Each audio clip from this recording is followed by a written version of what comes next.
I am so glad that I don't really have that much to fear anymore when it comes to the synchro dimension now, and now that we're going to be doing like these riding duels, acceleration duels, whatever you want to fucking call them.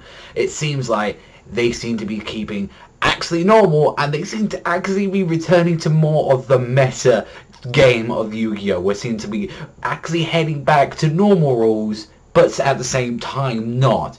Okay, so one people people know from last week I said I'm gonna probably fucking hate next week's episode, mainly because I actually generally hate the speed world effects that went on in 5D. Honestly, I loved it when they didn't use the rules, and it was like, okay, what are they going to do with this duel? Like, what are they going to do to make the whole, like, speed world thing non-bullshit? And you know what they did? They did the perfect thing, because they just took it out. Like, they just generally took it out. No fucking need for it. It's just like, fuck it. This is just going to be a duel where you just ride around fast, so you get to have some cool moments.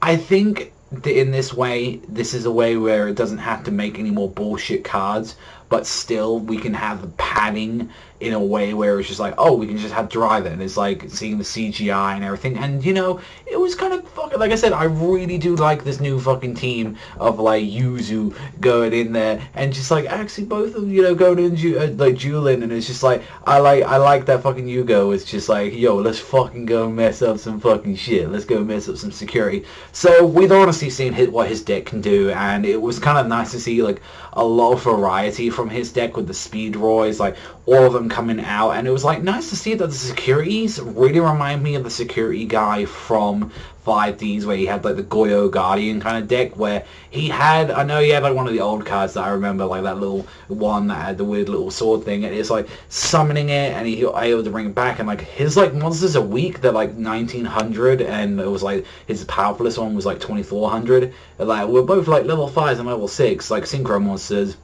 But their effects is like, oh, you can bring them back from like the graveyard, but I think they lose like a bunch of attack. I think it was like they lose like 1,000 attack or something like that, which, you know, I like that. Like, I think that was a clever thing to do, because Goyo Guardian's one was really powerful, but it was like, oh, but they're in defense position for this turn. It's like, narrow it down a bit, yeah. Like, I mean, he can only attack once per turn, but it's like, yeah, even still, this monster fucking like attacks one of your most powerfulest ones that you have. Like, it attacks like a real fucking threat on the field. You're kind of fucked. Like, what happens if they would attack, like, say, I don't fucking know. Like, what if they attacked, like, one of your Insectors or something, or like that? Like, an old fucking deck. Like, what if they attacked your Blue Eyes White Dragon? Then you got a fucking 2,000 attack point monster on the field that's still going to do a little bit of damage. I'm not going to lie, Yugo's deck, the Dharma one is, like, probably his most useless one, with the whole 500, like, life points take away if you get banished one of your Roid monsters.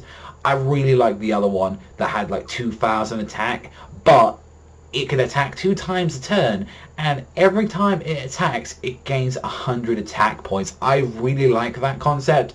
You can just get that an equip card or something to power that up, but by the time that's there, like, you're going to easily keep powering up that number. It can attack twice. That is a very good stab mood. Like, it's pretty much its own version of like the Cyber Twin Dragon in a way, with the, like, even though it has 2,800 attack points, the Cyber Twin Dragon, this has 2,000. You can keep doing that, and you know, you already got that, and it keeps gaining. So if you keep this card on the field, it's gonna get powerful. So use something that can keep it alive for a while, or like buy some fucking time with it, and then you can make this monster. But probably one of my favorites, like when he fucking like activated the trap card and he brought out Clearwing, because I really like Clearwing Synchro Dragon. I think Clearwing Synchro Dragon, probably out of all of them, is my favorite, because it's a synchro monster in a long time that I generally like, and that's a hard thing to do when synchros really died, and I mean really died, when Xyz hit the field. And it's nice to see that they're getting a nice bit of fresh air, and this entire arc is going to make sure that synchros has some be relevant again, and that is the best thing, because we're being in standard, and it's like, yeah, fusions have been getting a lot of the buff, which is something they've needed for a long time as well. But it's like synchros are the ones that are always fucking I've never seen a fucking card type just die.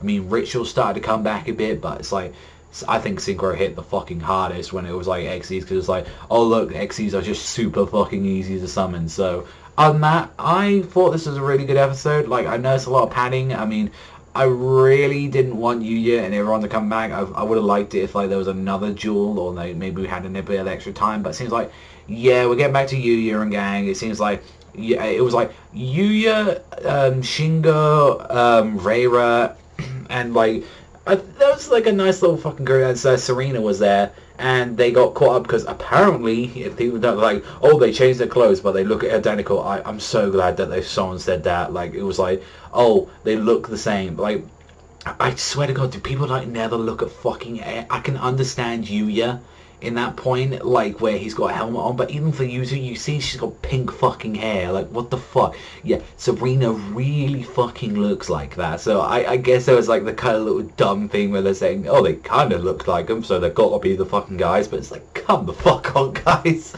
Let's have a fucking look at it. But that's one thing, and a nice little thing to end off the video, which is very strange. It's like, it's none of you have the Shonen Jump actual subscription. There's actually, they're doing a thing called Jump Back, where they're actually going back and showing the original Yu-Gi-Oh series, not the Duelist one. They're actually going back with it, and I have never been so terrified in my life. So that's one thing to say. Yugi is fucking terrifying. His grandpa is terrifying. If you've seen what Joey looks like in the original series, oh my fucking God, that is not Joey. That is not fucking Joey. Like, I would honestly, if no one's seen it, go see the first chapter of the original Yu-Gi-Oh! And just look at the character designs, and your jaw will fucking drop.